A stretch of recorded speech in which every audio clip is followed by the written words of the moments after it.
This introductory video will show you the most important features and work processes in MAGIX Video Pro X. When you start the program, a selection dialog will open. Here, you can choose if you want to start a new project or open an existing one. Select Create New Project. You can give the project a fitting name under Project Name.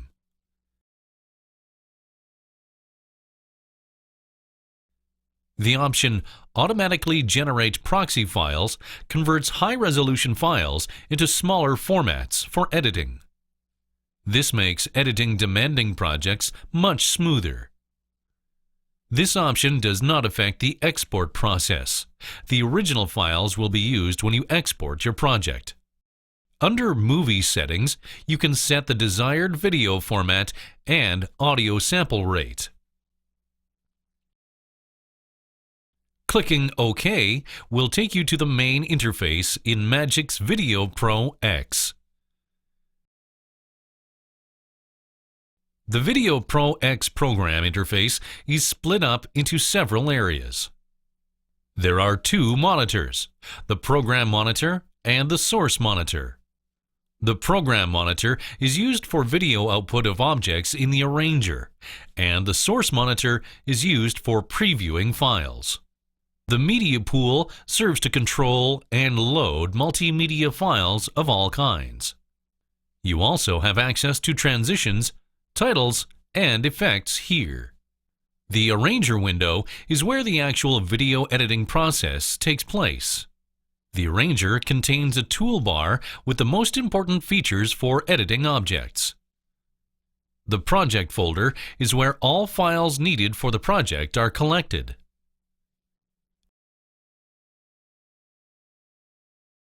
Before you can start editing your video, you need to place the clips and files into the timeline. You can directly import files from a camera to Video Pro X. To do this, click on the Record button under the Source Monitor. Connect your camera to your computer and select the corresponding option. In this case, we want to select AVC HD. Select your camera under Video Source and select all the files you want to use in your project. Next, click Import.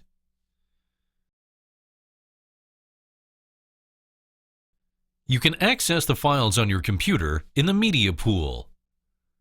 First, double-click on a file to display it in the Preview monitor. The In and Out Point buttons let you assign start and end markers to your clip to indicate which part of the video clip should be inserted into the timeline. To import the video into the timeline, simply click on the video image in the Source Monitor and drag it into the desired track in the Arranger window while holding down the mouse button. Audio and image files can be imported into the timeline in the same way.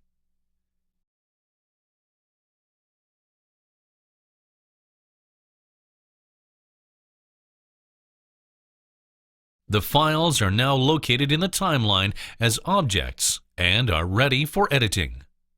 Note that all files that you import into the timeline are automatically placed in the Project Temp folder as well. They will remain there, even if you delete them from the timeline. This way, you can always have quick access to all objects you've imported into the project. The part of your project corresponding to the position of the playback marker is always displayed in the Program Monitor. You can play back your current project using the Transport console, located under the monitor. You can move the playback marker wherever you want in the timeline. To make a cut at a certain position, click on the scissors icon in the toolbar. To make more specific cuts, you can increase the size of the view on the timeline by using the Zoom button in the bottom right of the Arranger.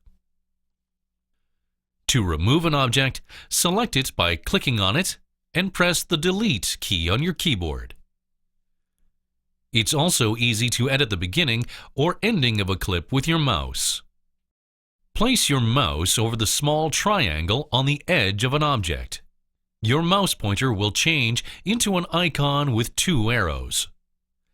Now, click and hold down the left mouse button to adjust the length of the clip. You can also use sample accurate editing in Video Pro X to make precise cuts in audio tracks and to avoid crackling.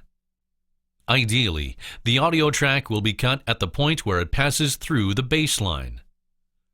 Zoom all the way in on the timeline. Look for the point where the waveform touches the baseline and cut the audio material here. When you are finished making cuts, select the mouse mode for one track in the toolbar and close all the gaps. To do this, simply move the back part of an object to the front part.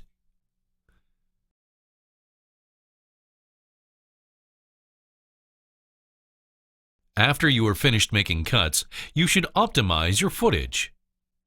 The comparison feature in the source monitor is very useful for synchronizing 2 recordings. Since both images are displayed next to each other, it is easier to compare the pictures and synchronize them. Synchronize the pictures using the following features: brightness or contrast, color, and color correction. To edit the images, you need to identify the differences between the images first. Analyze both pictures and synchronize their color values.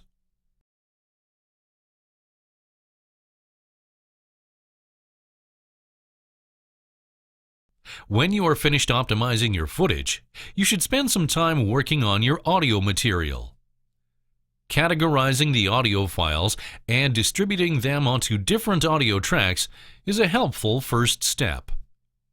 First, normalize the levels and stereo distribution of the existing audio tracks. To do so, use the mixer window, where the different audio tracks are placed into individual channel strips. Use the faders to regulate the volume of the clips in the mix. Change the position of the file in the stereo spectrum with the Paranorma potentiometer. Always keep an eye on the recording level of the files. As soon as the level meter reaches the red range, the signal becomes distorted, producing ugly acoustic flaws. Audio recordings often need to be edited using an equalizer. An equalizer allows you to counteract the characteristics of a microphone, increase or decrease environmental noise, and improve the understandability of speech, among other things.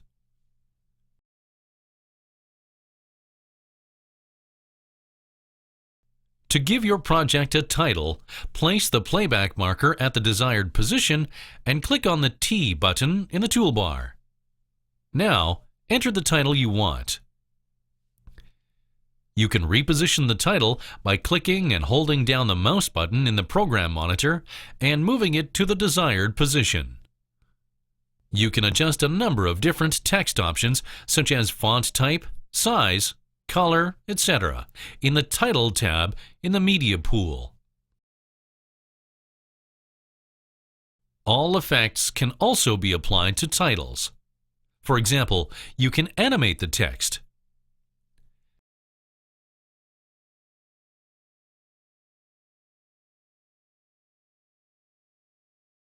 When your project is finished, you can export the resulting movie in various formats.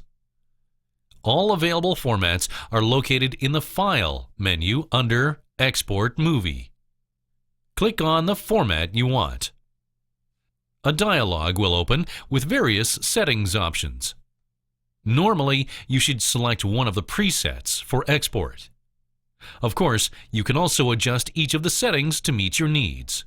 Next, select a place to save your movie and a file name. Click OK to export the video file.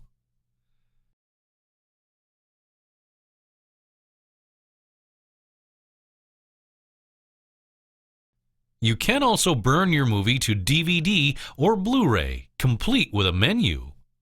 To do this, click on the disc icon in the upper right area. The Burn module consists of 2 different views. the Preview display, where you can view the menu and navigate it using a remote control, and the Edit display, where you have direct access to a wide variety of options and tools. The templates are located on the lower edge of the screen. Double-click a template to load it for your menu. Double-click on the text field to change the title of the disk. A selection dialog will open where you can set the text, font size, and 3D effects.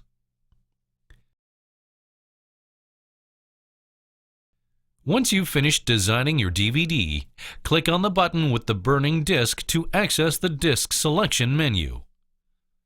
Select the desired format. Afterwards, check the settings and options and adjust them to your needs. Clicking the Burn icon will start the burn process.